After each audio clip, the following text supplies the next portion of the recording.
بسم الله الرحمن الرحيم الحمد لله والصلاة والسلام على رسول الله የአህባሽ ቡድን የሱና ሰዎችን ከሱና ማውጣቱ አልበቃውም ከኢስላም ቀለበት አስወጥቷል።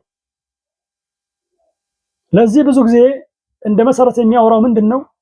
አላህ Subhanahu Wa Ta'ala ከፍጡራን ጋር ያመሳስላሉ። ፍጡራንን ከአላህ Subhanahu Wa Ta'ala ጋር ያመሳስላሉ።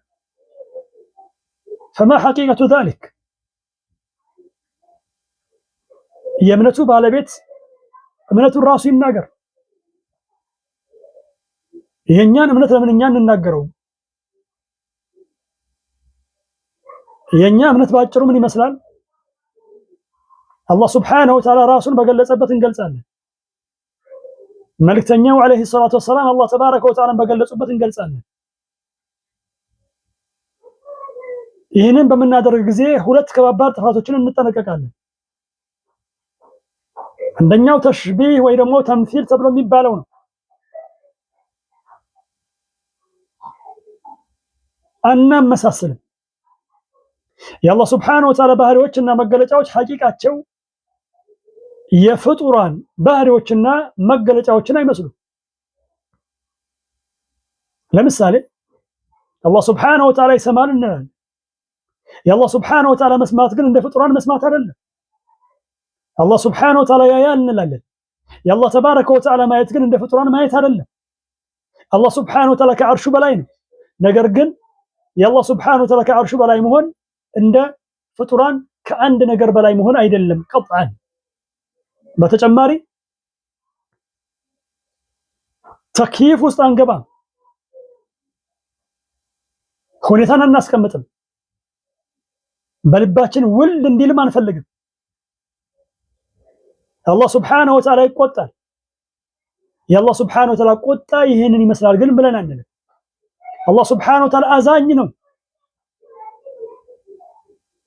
የአላህ Subhanahu Wa Ta'ala እዝነት ይሄንን ይመስላል ብለን ግን አንልም። ምክንያቱም አላህ Subhanahu Wa Ta'ala እንደሚቆጣ እንደሚያዝን ገልጾልናል። ነገር ግን ቁጣው ማዘኑ ምን እንደሚመስል አልገለጸልንም።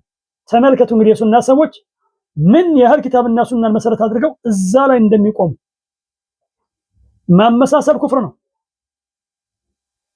ነገር ግን ማመሳሰል ማለት አላህ Subhanahu Wa Ta'ala ራሱን በገለጸበት መግለጽ አይደለም። ማመሳሰል ማለት ነብዩ አለይሂ ሰላም አላህ ተባረከ ወተዓላ በገለጹበት መግለጽ አይደለም። ማመሳሰል ኩፍር እንደሆነ ሁሉ አላህ Subhanahu Wa Ta'ala ከፍጡራን ጋር ፍጡራንን ከአላህ Subhanahu Wa Ta'ala ጋር ማመሳሰል ኩፍር እንደሆነ ሁሉ አላህ Subhanahu Wa Ta'ala ራሱን በገለጸበት አለመግለጽ ይህንን ነገር አለመቀበል ኩፍር ነው።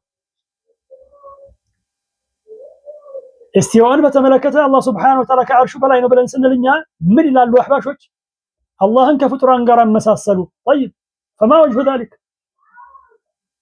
የዚህ ገጽታ ምንድነው ተብለው ሲባሉ እንዲህ አይነቱ ባህሪና መገለጫ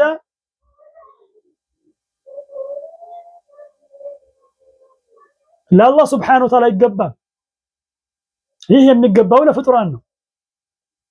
በመሰረቱ ባህሪና መገለጫ ይህ ለአላህ ይገባል፣ ይህ ለአላህ አይገባም ተብሎ በአቅል የሚደረስበት አይደለም። ገይብ ነው፣ የሩቅ ሚስጥር ነው። ስለዚህ ኪታብና ሱና ላይ እንደመጣው ልንቀበለው ግድ ነው። አላህ Subhanahu Wa Ta'ala ከአርሹ በላይ ነው። ይሄንን አላህ Subhanahu Wa Ta'ala ግልጽ አድርጓል። መልእክተኛው አለይሂ ሰላቱ ወሰላም ግልጽ አድርገዋል። ልንቀበለው ይገባል ሳናመሳስል ከይፍያ ውስጥ ሳንገባ። አሊያ እኮ እነሱ የሚያሰብቷቸው ባህሪዎችና መገለጫዎች ላይ ተመሳሳይ ነገርን ማንሳት ይቻላል። ለምሳሌ አሻዒራዎች አላህ ሰሚዕ ነው በሲር ነው ብለው ይላሉ። طيب ይሄንን ካላችሁ ተመሳሰለባችሁ። ምክንያቱም እኛም እንሰማለን እናያለን። ስለዚህ አላህ Subhanahu Wa Ta'ala በዚህ ስንገልጽ ተመሳሰለባችሁ እንላቸዋለን። አይ የአላህ Subhanahu Wa Ta'ala መስማትና ማየት የተለየ ነው ከፍጡራን ብለው ያሉ እንደሆነ እኛ ሁሉም ባብ ላይ ይሄንን ነው የምንለው። አላህ Subhanahu Wa Ta'ala ይቆጣል፣ ያዝናል። የአላህ Subhanahu Wa Ta'ala ቁጣና ማዘን ግን እንደ ፍጡራን አይደለም። ሌሎች ባህሪዎች መገለጫዎችም ላይ ተመሳሳይ የሆነ አካሄድ አለን፣ ወጥ የሆነ አካሄድ አለን። በተጨማሪ እዚህ ላይ አቅልን መሪ አናደርግም። መሪ የምናደርገው ነቅልን የአላህ Subhanahu Wa Ta'ala የጸዳ ኪታብና የመልእክተኛውን አለይሂ ሰላቱ ወሰላም ሶሒህ ሐዲሶች መሰረት እናደርጋለን።